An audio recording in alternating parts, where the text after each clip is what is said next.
درې امامان ایام قربانی د قربانی ورځ درې یاوي لسم یولسم دولسم دا حدیث نه کرت امام بخاری ذکر کړه او امام شافعی رحمت الله علیه د قربانی ورځ څلور وای څنګه جمیله لسم یولسم دولسم دیارلسم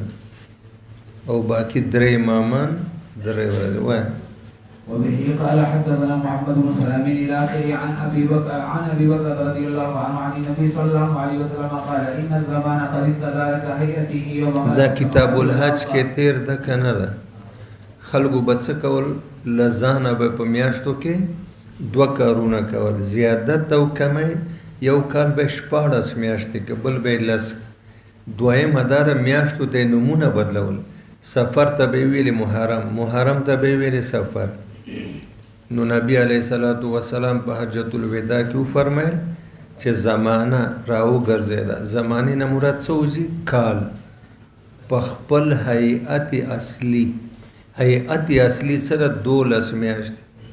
دغه هيئت اصلي چې الله کال ته ورکړي کله ورکړي یوم خلق السماوات والارض چې کله نه الله زمکه اسمانونه پیدا کړی دي کال 12 میاشتې پیدا کړي ان عدت الشهور او بیا په دې کې تاسو ویل چې څلور میاشتې په کې د حرمت هم دي کنه څلور میاشتې درې متوالی دي او یو رجب مضر ده شیخ صاحب تاسو په خیر راغلی کنه زه خو بیمارو مدانن دویمه لږ داسې دا ډینګې وهلي خدای دې ورکه کړي تاسو دې الله وساتي زه لږ سبق ووایم اجازت شته او چې ورته واچول کنه اکابرین دي د هغه مدرسې مشران استادان دي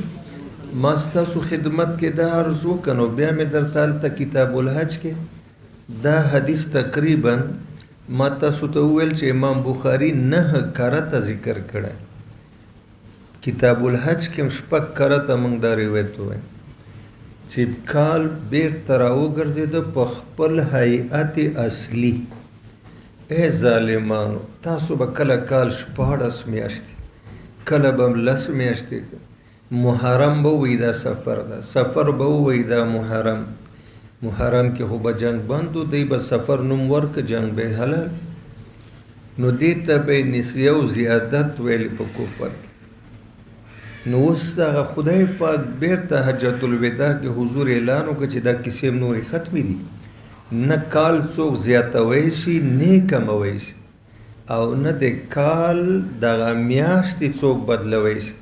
چې کوم شهور حرم دي څلور درې متوالی یو غیر دا نه بدلیږي چې ته به اوس محرم ته سفر وایې یا به ته ذوالحج ته جمادی الثانی وایې یا به ته ذوالقعده ته ربیع الثانی وایې دا ظالمانو به دا کارونه کول حضور حجۃ الوداع کې چې د علاقو نه بره مجمع وه هلته یې دا وفرمایل چې تر قیامته پورې به کال 12 ان عدت الشهور عند الله نو هلته مې درته کتاب الحج کې چې روغ و مخه تفصیل سره وویل اول ته مې درته ویلي چې امام بخاري رحمت الله علیه به دا روایت 9 کرته راوړي مقررات 4,000 زیات دي ګورې بخاري شریف دا نن چې تا په اوله بخاري کې ووایي ټول مقررات وکنه او یو ځل نه دوه ځل نه 15 ځله شپږ ځله لس ځله 15 کرته یو روایت مقرر راځي او بیا چې حضور ته پوس کو دا کومه میاشت صحابه قربان الله او رسول ولې صحابه ته پته نه و چې دا ذوالحج د معمول مطابق سوچ دا لکه څنګه چې موږ میاشتو ته نوم بدلو نو ګوند حضور به نوم بدلی اسنه چې موږ ذوالحج وایو حضور بل نوم وایي دا کومه ورځ ده ولې حضور ته پته نه و ولې صحابه ته پته نه و دا کوم ځای ده چې موږ ټولو کې صحابه څوي الله ورسوله عالم دې خیال دا چې زمون غونډه با قامدانیم دې ته نوم بدلی حضور دوی ولې دا ذوالحج نه ده ولې دا شهر مکه نه ده ولې دا ورځ لسمه نه هم نه ده دغه شهر ته الله عزت ورکړه حرمت ورکړه احترام ورکړه او دا مخلوق نه د ورکړی خالق ورکړی او په هغه ورځ ورکړی چې کله دا ځمکه پیدا کړی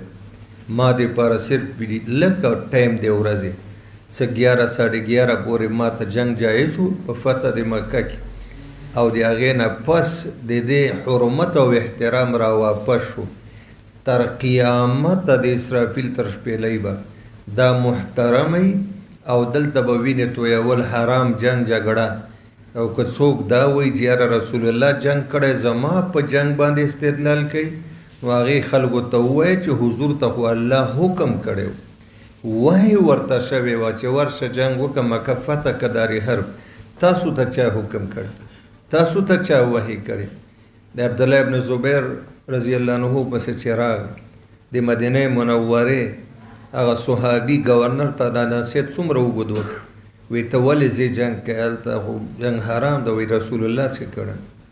وی یدې الله بدبخته نو رسول الله مبارک چې کړی وه خو الله وحی ورته کړی تا ته چا وحی کړی د فتح نه پس حرمت معاد شوی ده او څوک چې د بیت الله حرمت او احترام ختموي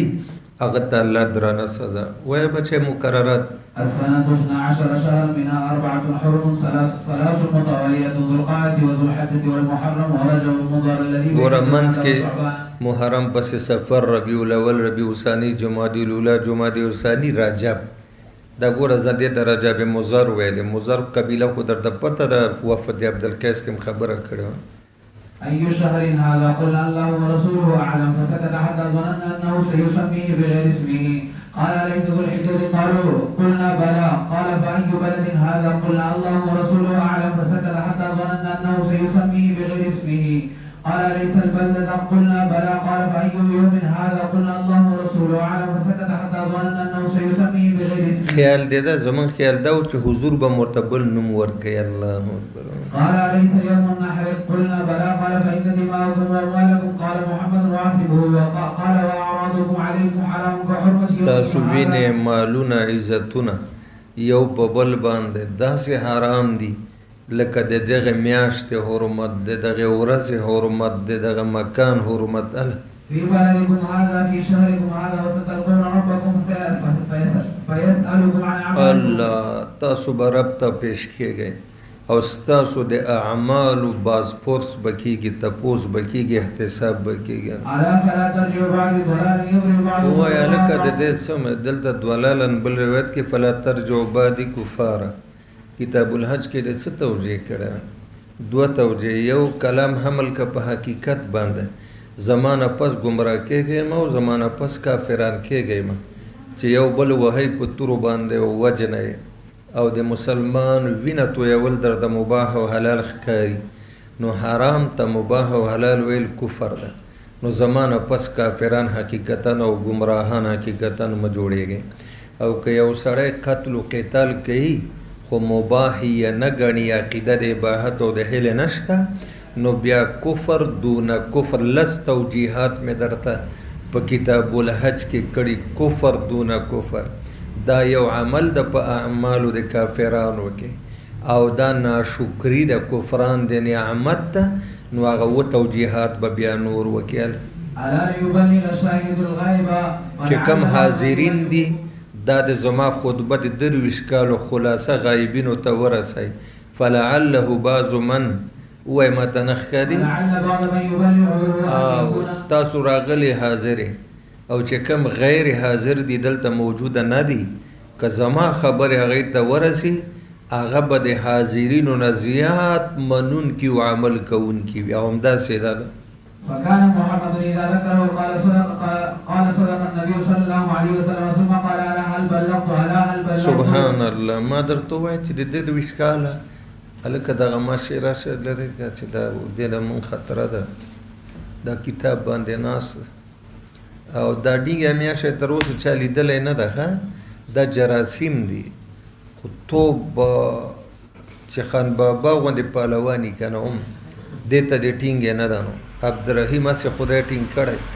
مخکې فالج ځپلي یو لکه راګنی چې دی دا ماشین نه وباسي اوس ډینګې سم داسې اوس خدای دې تاسو د حضرات تر اتم پشته پرون مې درته ویلې د دې بیمارونه وساتي چاته چې دعا کوي درته ګراني لکه دی ماته ډېر ګران ده حضرت مولانا صاحب وایي خدای دې اتم پشته پورې په اولاد کې نیکان صالحان پیدا که او صالح او سالم دې درته الله لوی کړي. نو ما تاسو ته پرون دعا وکړه چې راغلم که نه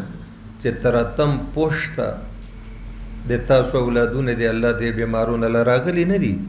امید د زمن به انوسی به کډوسی به کودی به پردی به یا پردی به یا ته پوښته به پوره شي. علم خدای درکوي والله بالله درکوي عمل هم خدای درکوي اخلاص هم درکوي طریقت شریعت کې کمال هم درکوي. د دوی په شان به ښه مقرر مې ښه مفتی به مې ښه شیخ به مې د خیره دا ټول کارونه یو وخت که زه درته وایم د ده بدن او د ده طالبي او نن چې زما مخې ته په کم شکل کې ناسته نو دا هغه شکل نه ده. هلته طالب و دارالعلوم و ملګري و سبقونه و خواري وه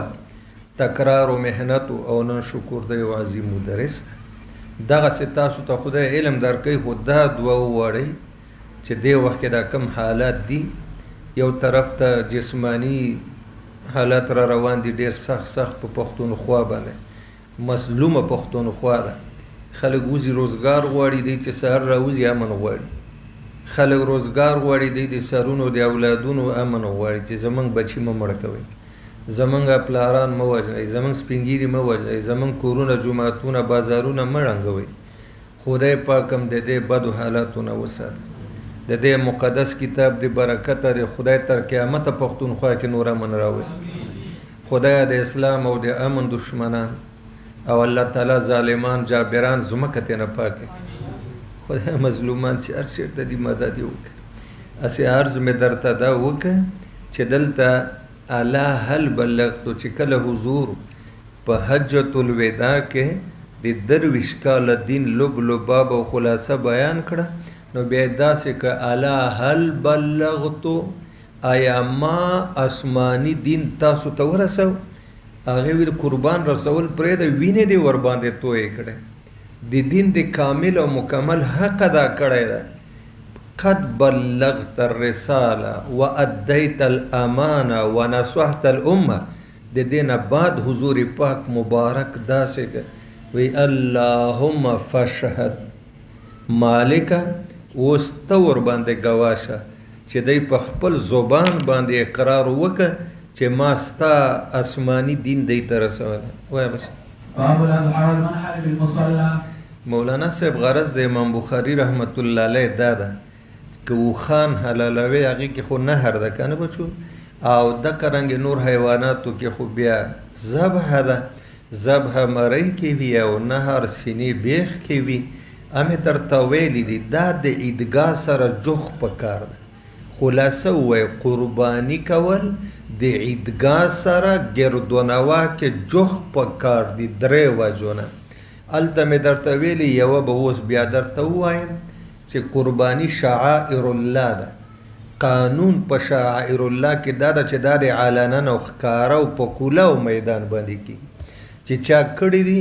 هغې خوشحاله شي چا نه دي کړي هغې ته لږ ندامت ورشي چې موږ خرکوسان خو پیسې لرو آخر موږ ولې دا قرباني نشو کوی. نو دا قرباني د عیدګاه سره جوخته پکار د نن سبا خلک د شپې په کور کې کوي وایي چې غریبان خبر نشي یو نه د دوه نه دي چا ته به دا غوښې ورکوو الله د دا غوښه تا ته څنګه کې موږ څه ووایو.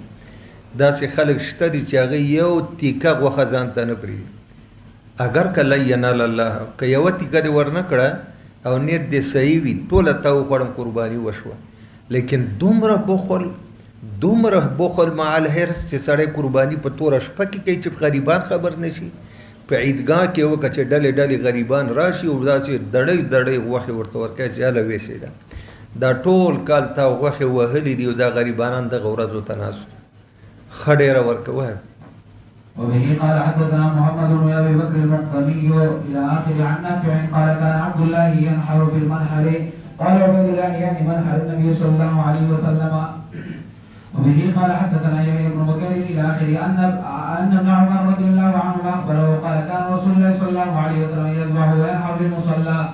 باب ضحيه النبي صلى الله عليه وسلم بكبشين اقرنين ويذبح ثمنين. قربان د مدني جانان محبوب پاک بدوه ګډانه لالول یو زه درته خبره کومه مفتي صاحب هم تشریف فرما ده د دوی مخې ته هم دا خبره راولم ټیک ده زموږ روحاني بچی ده خو اوس عظیم مفتي ده د قربانۍ په ورځو کې لړ بچي دا خلک لږې پیسې مړوی صرف وینه تویول هلته به درته وایي یاره جي دا لکۍ داسې لږونې کټ ده په دې کېږي که نه یاره جي داسې په دا خپه باندې ګوډ ګوډ ځي کېږي که نه کېږي یاره جي دا یو غوږ نیم نشته نو ته ورته ووایه چې په دې ټول منډۍ کې به داسې څاروی نه وي چې غوږونه یې پوره وي داسې څاروی به نه وي چې لکۍ یې پوره وي داسې څاروی به نه وي چې ښکرونه یې پوره وي چې پوټی عیب یې درته وښودی نه کېږي سم روغ څاروی وایه تاسو خو وګورئ قرباني کړې حضور پاک کبشین د کبشین په ټکي باندې چې محققین راونښلي ولګېږي کبش هغه ګډ ته وایي چې د سر نه د خپې تر نوکه پکې د نوک هم رایب نه وي تاسو خرګوسان نیمه لکۍ یې نشته ده په لاره باندې د قربانۍ تر ځایه نشي تللی یوه سترګه یې وړانده ده ښکر یې د بیخه راوتی ده په دې کېږي که نه کې ولې دا به یو 15,000 لزر ارزه کبش په خپله باندې تاسو وګورئ وایي چې د سر نه واله د خپې تر نوکه مفتي صاحب چې د نوک هم رایب پکې نه وي هغې ته کبش وایي حضور به علي ته وویل چې علي داسې ګډان به راولې خخ کراول لمور برک غوښې نه ډک چربۍ نه ډک چې عیب ګورئ پکې نه وي او موږ معیوب حیوان چې معمولي عیبي زما د کعبې په رب قسمي که ما 15 کاله کې چاته ویلې چې په دې قرباني وکړو ما مکو نه کېږي وایي پلانکی مفتي وایي ما غول خوري غول خوري چې تا ته وایي ولې چېرته روغ څاروی نشته چې د خدای په نوم باندې یو کال کې یو قرباني کوئ د اوسانو مالدارانو ته شی ورکوئ هغه هم تاسو معیوب او پلانکي مفتي ویلی زه مفتي نه یم ما چېرته توتانو پاڼې ویلي دي دا مفتیان خو زمونږ شاګردان دي زمونږ نه علم وکړه لړ مفتیان شو داسې خرکوس مفتي چې هغه قربانۍ د هر مال جواز فتوا ورکوي او دی په رمضان کې په فطرانه کې صرف ښه غنم به یې کوي د داسې دلو د اوسو خرکوس مفتي په فتوا چې عمل ونه کوي تاسو ته ما ویلي وو که نه ویلي کجوري شته که نشته پنیر شته که نشته وسکې شته که نشته او تاسو بلال سي ولا چې بس غنم مې بیه که 450 روپۍ کیلو کېده خرکوس اتانیز نن سبا شته دا صرف د اعتبار پخولو دپاره 450 روپۍ اتانیز ته لیدلی اوس زه خو داسې نه زه ورته ورسې کجوري بیه کوي اعلی کجوري میوه خپل دغه ځي څه شوه زمونږ شی دلته چې ناست ته ځې که نه ځې مونږ کجوري بیه کوو دی ځي د جلال آباد نه پنیر راوړي بیه کوي تاسو صحیح فتوی ورکوي د ده نه خو پوه نه یم دې فتوا لا زما مخې ته نه ده راغلې چې په دې زه خپله تبصره بیا وکړم خو که خدای راوسته د بچي تر حده به زه بیا روحاني بچي تر حده خدای به داسې کمزورې فتوی انشاءالله نه ورکوي ځکه استادان یې ناران دي اقرنین چې ښکارونه یې روغي ویذکرو سمینین د سمینین معنا څه ده غوښن لمور ښایسته ده ته ووایه انعام ته موږ چېرته دا ویلي چې کمزوری حیوان راوړي تا ته مې ویلي که نه چې لاړ شه داسې وګوره چې په منډۍ کې ورته ګوته نیول کېږي وایه بس وقال يحيى بن سعيد سمعت ابا عمر بن سالم قال كنا نسمر الاضحيه بالمدينه وكان المسلمون يسمرون وبه قال حدثنا ادم بن ابي اياس الى اخره قال حدثنا عبد العزيز بن صهيب سمعت انس بن مالك رضي الله عنه قال كان النبي صلى الله عليه وسلم يضحي بالكبشين وانا اضحي بالكبشين او زموږ دوه ګډان حلالومه ښایسته ښکلي یو د مدني جانان ځان دپاره او یو د امت دپاره خبره م حج کې کړې ده وایم وبه قال حدثنا قتيبة الى اخره عن انس رضي الله عنه ان رسول الله صلى الله عليه وسلم انكفى الى كبشين اقرنين املحين فذبحهما بيده املحين برګ الله فذبحهما بيده په خپلو مبارکو لاسو یې حلال کړي دا یې حلال کړي دي او په حجة الوداع کې 3 خان نهر په خپل مبارک لاس د دې وخت د کم اصل ذات والا خلق چې برکت او تبرک نه مانی 3 خان لین باندې ولاړ یو به د بل نه مخکې کېده حضور ته به یې داسې داسې وویل چې اول تبرک زه حاصل کم او مالی ما ورته غوا تړو شل تنه راتاوي موږ په یو چیلي شل طالبان راتاوي تړو یې بیا یې حلالو حضور ته خپله داسې به بیا خلک وایي برکت نشته اوښ برکت مني خو دا د اوښ اولاد یې نه مني بس وایم وبه قال حدثنا عمرو بن خالد الى اخره عن عقبه بن عامر رضي الله عنه ان النبي صلى الله عليه وسلم اعطاه غنما يقدمها على صحابته ضحايا فبقي عطودا سبحان الله پرون دم دا روایت ویل کنه د حضرت بارا رضی الله عنه دا نو یو د چيلي بچی چې کال نه عمر کم وي قربان دا په عزت ته په دیو که دا ستاره لپاره د بلچا لپاره تر قیامت چې د چيلي بچی کال نه کمی قرباني پینه کې دا د صحابي خصوصیت او کله ګډ وینو هغه مسله جدا ده چې د کال سره ودره برابرېږي شپږ میاشتې نه باندې کېدای شي وای قال النبي صلى الله عليه وسلم يبيعون الضحي بالجذع من المعد والتزيين دی ابو برده روایت پرون او نن وزل دی شپږ ظلم پنځه ظلم پرون ویلو دو ځلې وصل وبه قال حدثنا مسدد الى اخر البراء رضي الله عنه قال الضحى خال لي يقال له ابو برده قبل الصلاة فقال له رسول الله صلى الله عليه وسلم شاتك شات لحم فقال يا رسول جمع شوی نه و د عید و قربان غوخه تم زړه کېدو گاونډیان مې مولا غریبانان دی وې زدا غوخه شو بل حلال ویجی بل خو نشته خو د کال نه کم د چيلي بچی دو ماته د دوه غوخنو ګډانو نه خخ کاری وې زب دیو کنول ان عندي داجن زرعت من المعد قال اذبح دا جن چکور کې ساتل شوی ولا تصلح لغيرك ثم قال من ذبح قبل الصلاة فإنما يتبع لنفسه ومن ذبح بعد الصلاة فقد تم نسكه وأصاب سنة المسلمين هلا رفعه عبيد عن الشعبي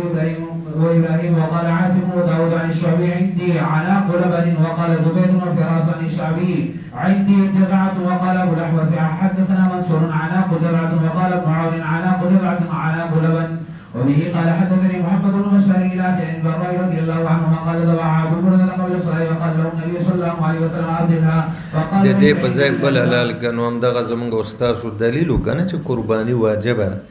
ځکه چې جبیره او قضا دی واجب وي د سنتو نه نه فقال ليس عندي الا جرعه قال شعبة واحدبه قال هي خير من مسنتي د شپږو میاشتو د خو د کال نه راته خخ کاریه قال اجعلها مكانها ولا تنزع عنها حد بعدك ګوره دا ستا خصوصیت ته بل ته روانه ده وقال حاكم الى اخر انس رضي الله عنه عن النبي صلى الله عليه وسلم وقال عناق جذعة زر من ذبح الاضاحي بعد بيده هر سړی باید خپل قرباني په خپل لاس باندې حلاله کې مستحب ده وبه قال حدثنا ادم بن ابي ياسر الى اخر انس رضي الله عنه قال ضحى النبي صلى الله عليه وسلم بكبشين يملحين فرايته واضعا قدمه على شفاعهما پدا یو مخې ورته خپه مبارکه کې خو د مخ په قبله یې واچو بسم الله الله اکبر او بیا چاړه راخلل فمن ذبح ضحيه غيره پردی مال کې اوسړی خپل نشي حلالوي تور سره تعاون وکه جایز ده وعن رجل مع عمر رضي الله عنهما في بدنته وامر ابو موسى رضي الله عنه بناته ان يضحي النبي لوريانو ته وی چې بچیانو راشي ما سره قرباني کې تعاون وکړي وبه قال حدثنا قتيبة الى اخر عن ام عائشه رضي الله عنها قالت دخل علي رسول الله صلى الله عليه وسلم بسرف وانا ابكي فقال ما لك انا خفتي قلت نعم قال پرون تیر شو ولې حیث دراغه ویا وی مخه پکې غنو دا خو عامه بیماری ده قال هذا امر كتبه الله على بنات ادم يقضي ما يقضي الحاج غير ان لا تطوفي بالبيت وضحى رسول الله صلى الله عليه وسلم عن النساء بالبقر باب الذبح بعد الصلاه شب وبه قال حدثنا حجاج بن هاري الى اخر عن البراء رضي الله عنه قال سمعت النبي صلى الله عليه وسلم يخطب فقال ان اول ما نبدا من يومنا هذا ان نصلي ثم نرجع فننحر فمن فعل فقد اصاب سنتنا ومن نحر فانما هو لحم يقدمه لاهله ليس من النسك في شيء دا قرباني کې نه حسابيږي چې ذبحت قبل ان اصلي وعندي جذعة خير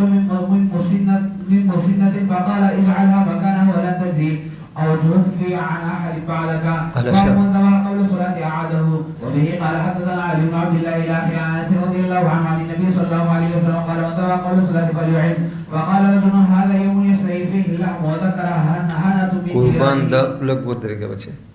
وی قربان هذا يوم يشتهى فيه اللحم د خوشتبي وګړه قربان دا خو د اختر ورځې د ایام واکلین شوربین بیاله د وخت ته د سړي شوقي اشتیانو زکم قبل الصلاه وذكر هنة من جيراني هنة من رحمت الله څه شو چې هنة معنا دا چې دې سړي د خپلو گاونډیانو د فقر او فاقه تذکره وکړه هنه ویل کېږي فقر او فاقه وی قربان زمونږ هم غوښې ته زړه کېده او ګاونډیان مې ډېر فقیران دي غریبان دي هغه هم غوښې ته زړه کېده نو ما د مانځه نه مخکې ګډ حلال کړه چې موږ کره هم غوښه پخه شي او هغوی کره فكان النبي صلى الله عليه وسلم عذره عندي هرات خير من شاتي لحم فرقد له فلا ادري ابلغت الرخصه ام لا ثم انكفى اليك وشرف يعني فذبحهما ثم انكفى الناس الى غنيمه فذبحوهما ټولو ګډان حلال شو آدم إلى آخره.